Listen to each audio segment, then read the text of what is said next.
Hey everybody, it's Rob from Flailthroughs. This is Gundam Battle Operation 2, and this is a request from Solid Atreus, who wanted the Jegan as the AV-98 Ingram from Patlabor, and this is as close as I can get. Sadly, you cannot center the any decals on the Jegan's chest, so I got as close as I could. And, put other things in other locations to match the look as closely as I could. My favorite thing that I did is to take the place of the police lights on the shoulders. I managed to use the Anaheim Electronics logo to replicate those as closely as I could, which probably won't get a look at until the end of the round, but it will be there, because they're only, of course, in the front, unfortunately. But yeah, Jegan is pretty solid at 500. It's got an instant stunning E-Pack rifle, it's got missile launchers in the shield, it's got good Vulcans, and it's pretty fast. And I'm getting beaten up here by a Nero trainer and whatever's behind me, which I am not 100% clear on what that is yet. So I'm going to ignore it and just push forward and try and finish the Nero, which is nearly dead. It missed me, which is good, and got a Vulcan kill on it, and now the entire enemy team is rushing in and trying to get me, which is actually working to my advantage, because I was able to hit at least one of them. That Gaz-L missed me with its heavy attack, which absolutely would have killed me if it had connected. And now, hopefully, I'm at least out of the middle of being the center of attention, which is good. I would rather just fight somebody one-on-one if I can help it. And miss that shot. Missiles out. Hit a couple of them, but not enough to stun. But, let's see, also just waiting for my rifle to be back. Enough Vulcan shots will stun, of course, but it takes a lot, and I don't think I had enough left in the tank to actually do it. So, and I missed that missed that shot as they dropped down off the ledge, but now I managed to get in one shot. Yeah, the Jegan does have really strong grenades, so I'm kind of trying to keep my distance and hope I can, land a couple on that Gaz-L's head while it's not focusing on me. Hit it with, I think, just enough missiles to not stun, and yeah, it's got a good beam cannon, so I need to not be in its line of fire as much as possible. So, and if you heard some shuffling in the background, that's just me moving the heating pad that makes my shoulder not hurt, so pardon. Somebody says stay close. We are a little bit split up. There's two of us here, and two more of us someplace else entirely.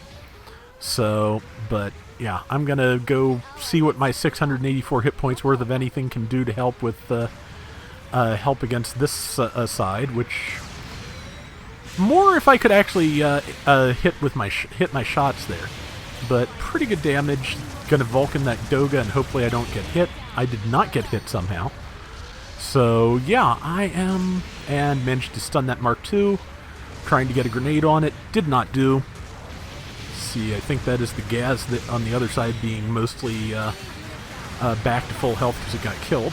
Not sure on that, could be something else. But just the fact that I have stayed alive this long against all these enemies is just really, I think, an accomplishment on what is now 264 health. And yeah, just using Vulcans on the Nero, because that way I can not, get in the way of the rest of the team and still contribute some damage and get it killed faster. Because the faster things die, the longer I stay alive. Let's see, trying to figure out if that's a Doga or a Gira Zulu. I think it's the Doga. Which means that she hits the shield will damage it just at a reduced rate. Throwing out another grenade, 2,000 damage. Yeah, Jegan has really good grenades, and I finally got hit with enough Vulcan shots to die. So it took me quite a while though, so I'm pretty happy with that. Mark II is what finally got me. Yeah, it has really good Vulcans, so. But yeah, we could stand to bunch up a little bit more. Number one is trying to get to point C back, which it's not bad to have the 2 points closest to your base, but it's probably better to be bunched up, which we're not, so yeah. Yeah, number one just got killed, so they're probably going to try and take point C, but I'm spawning in close to the rest of the team because that's going to be the better move. And hopefully, anyway, our Titania is still, telling everyone to stay close. Again, good advice, so managed to get one slash in before the iframes kicked in. Now back around the corner, and that is, yeah, that is a Doga. I'm almost certain now. Yeah, Doga. But the whole enemy team is on me, so the bunching up, if it's going to happen, would be great to happen now. But I think it's not, and this is probably about where I start getting myself killed. Just got hit in the back by a birdlime launcher, probably from this Mark II. Don't think I quite did the damage trying to just get grenades on it, but right now I'm just going to die because, yeah, I'm surrounded and everybody else is somewhere. Which is, you know, how it usually works. It's what the Titania was complaining about, and I get it. They're now ahead of us, though, so that's not great, but we have time to work on that, hopefully. And 2.5 minutes left, 5,600 to 6,400. It's not a huge deficit. We can do something about it. But number 2 seems to be just sitting in the enemy base. I don't know if they're waiting for an opportune time to plant a bomb or if they're just a jerk. Honestly, I had one of those earlier that I found out that in quick match you do not get booted half as fast as you do in rated match, because to be honest, they sat in the enemy base and we were losing by a huge amount, and I just kind of sat there and stabbed them with my pilot's knife over and over for about a minute and a half. So that means I wasn't contributing anything to the team either, but it was that far gone that it actually did not matter. That's okay. So they were planning a bomb. So this person, yeah, just that's not a strategy that I really agree with personally. Just hanging out there while everyone else is fighting, but at least ultimately your plan is to contribute something to the team. So I'll take it. And that Nero's down. And see, I think I saw. Yeah, I think there's somebody trying to get in there, and I'm trying to stop them before they get at our pilot there. Let's see. Yep. Chasing them with Vulcans. There they are, but I'm out of Vulcans, so it is time to use missiles, which somehow didn't hit. And there they are. Can I please just get something that hits this person?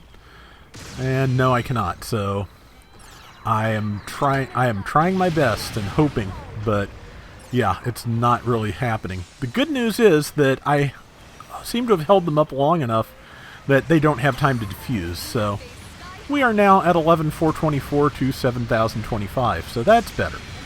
Got a shot in there that helped a little bit. Not enough for an assist, but I held them still while the other person got the kill, so that works. Let's see, beamed that Mark II in the feet, and now just going to use Vulcans on it. And let's see. Oh, it is not a Mark II, it is a Jegan with a bazooka, so oh well. Like I said, I need new glasses. It happens. But there's our Kapul. Their bomb is also going to go off, so it's currently 12,009 to 10,007. We've still got a good lead. And yeah, yeah, that was a pretty solid round, so apologies that I could not stop the pilot in the other base, but I sure gave it my all.